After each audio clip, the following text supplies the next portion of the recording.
மொத்தம் ஓதி யாகங்கள் நித்தம் செய்து பூஜிக்கும் பக்தி அதிலும் உன்னை காணலாம்.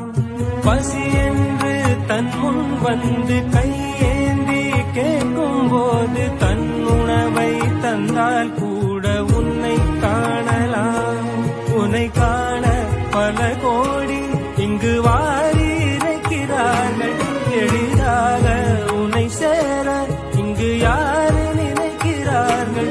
அலங்காரம் அதில் நீ இல்லை, அகங்கார மனதில் இல்லை. துளி கள்ளம் கபடம் கலந்திராத அன்பில் இருக்கிறாய். உணர்ந்தேன் உனையே